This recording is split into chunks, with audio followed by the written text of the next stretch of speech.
Bienvenue à tous sur Afrique Sport pour la matinale du mardi 2 mai 2023 que nous débutons avec la CAN U17.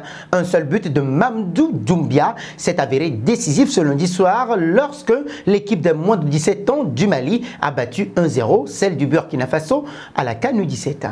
Il s'agissait de leur premier match dans le groupe C et le dernier des phases de groupe de la CAN U17 2023 qui se déroule en Algérie dans ce qui a été un derby intéressant et riche en actions offensives des deux côtés. Ce sont les Aigles maliens U17 qui ont ouvert le score avec le but de Doumbia à la 25e minute. Derrière, les fans ont assisté à un jeu où les deux équipes ont montré de la qualité technique au stade 19 mai 1956 d'Annaba en Algérie. Le Mali a été largement au-dessus à ce niveau après avoir pris la possession du match avec des passes précises à volonté. En face, le Burkina Faso s'est aussi montré offensif mais ne profitant pas assez de ses plus grandes opportunités de tir. Les Burkinabés se sont montrés entreprenants surtout sur des contres en seconde période, mais se sont heurtés à une défense malienne solide. Un saut en Espagne. Aujourd'hui, le FC Barcelone reçoit Osasuna pour le compte de la 33e journée de Liga. Les Rojillos se déplaceront sans leur atout offensif et Abdé, 3 buts et 2 offrandes en 24 apparitions en championnat.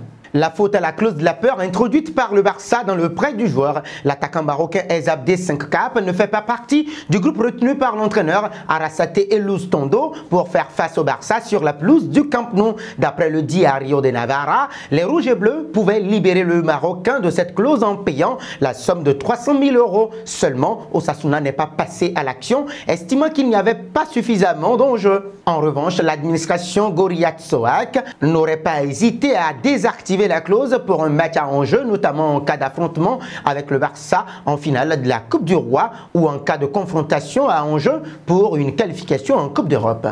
Nous voici arrivés à l'instant quiz avec 3 indices pour connaître notre joueur mystère du jour. Premier indice, je suis un attaquant de 36 ans de la Premier League. Deuxième indice, ancien coéquipier de Mahrez et de N'Golo Kanté. Troisième indice enfin, je suis au club depuis 2012. Qui suis-je? Vos réponses sont attendues en commentaire. Nos félicitations à tous ceux qui ont répondu à Adrien Rabiot lors de la dernière matinale. C'était le joueur à trouver puisqu'il est un milieu de terrain de 28 ans de la Serie A italienne qui a déjà joué pour Toulouse et le Paris Saint-Germain. Sa mère est son agent. Passons à Eric Bailly. Depuis son arrivée à l'Olympique de Marseille, Eric Bailly a laissé des traces moins reluisantes. Après avoir livré 20 matchs, toutes compétitions confondues, le défenseur ivoirien n'a jamais eu la chance de s'illustrer. Il ne compte pas aussi la moindre passe décisive. De plus, la forme physique du joueur de 29 ans durant cette saison n'a pas avantagé l'Olympique de Marseille. Eric Bailly a été écarté des terrains 3 fois en raison de blessures à l'élongation musculaire de la cuisse. 3 fois blessé, il a manqué au total 8 matchs. Tout ceci aurait poussé l'Olympique de Marseille à ne plus vouloir continuer avec Eric Bailly si son contrat de prêt s'expire. Selon les informations relayées par le journaliste Fabrizio Romano, Manchester United réserverait aussi une autre surprise à l'international ivoirien s'il revenait de son prêt. Le club anglais compte le mettre sur le marché des transferts et l'offrir au club qui proposera mieux. Ainsi, Eric Bailly pourrait commencer par envisager d'autres points de chute.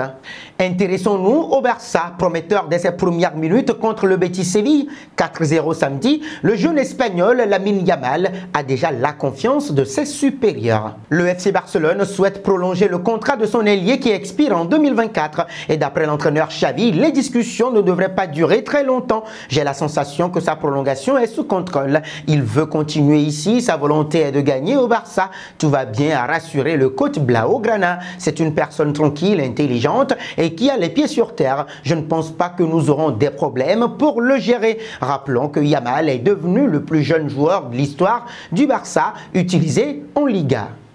Filons au Real Madrid. Si le titre de champion d'Espagne est déjà joué, celui de meilleur buteur reste encore à décider. Deux noms semblent sortir du lot pour décrocher le Pichichi en fin de saison. Robert Lewandowski, 19 buts et Karim Benzema, 17 buts.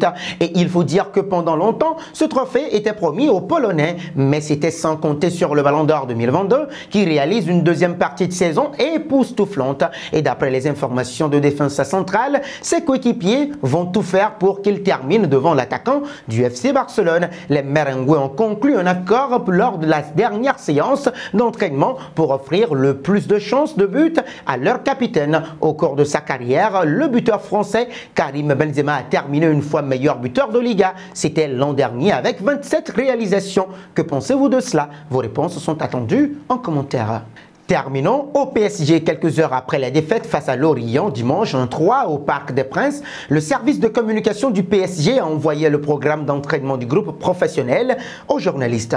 Et il y était indiqué que les joueurs avaient une séance prévue lundi matin à 11 h et une journée de repos mardi. Tout ce qu'il y a de plus banal dans la vie des suiveurs du club. Avant la rencontre, Christophe Galtier et son staff avaient expliqué aux joueurs parisiens qu'ils n'auraient le droit à 2 jours de repos lundi et mardi qu'en cas de succès face aux Lorientais. Le planning prévoyant un entraînement le lundi n'a donc pas été modifié, le PSG s'étant incliné. Comme prévu, un seul jour off était accordé notamment pour éviter les départs à l'étranger. Le staff n'avait déjà que peu goûté certaines images de joueurs donnant l'impression d'être en vacances la semaine dernière sur les 4 jours de repos accordés. Léo Messi a demandé l'autorisation avant de se rendre en Arabie Saoudite, mais n'a pas eu l'accord de Christophe Galtier et de Luis Campos. Les 2 jours de repos n'étant pas accordés suite à la défaite, l'Argentin n'a malgré cela pas pu décaler son déplacement. Cette situation crée une grosse tension en interne. D'ailleurs, certains joueurs se sont plaints de son attitude, relaie l'équipe. La direction est donc confrontée à une nouvelle polémique à régler. Et nous arrivons au terme de cette matinale que nous bouclons avec la question du jour. Selon vous, le Paris Saint-Germain doit-il sanctionner Lionel Messi? Vos réponses sont attendues en commentaire. Mais en attendant, n'hésitez surtout pas de vous abonner sur Afrique-Sport et d'actionner la cloche de notification pour ne rien manquer du football continental et international.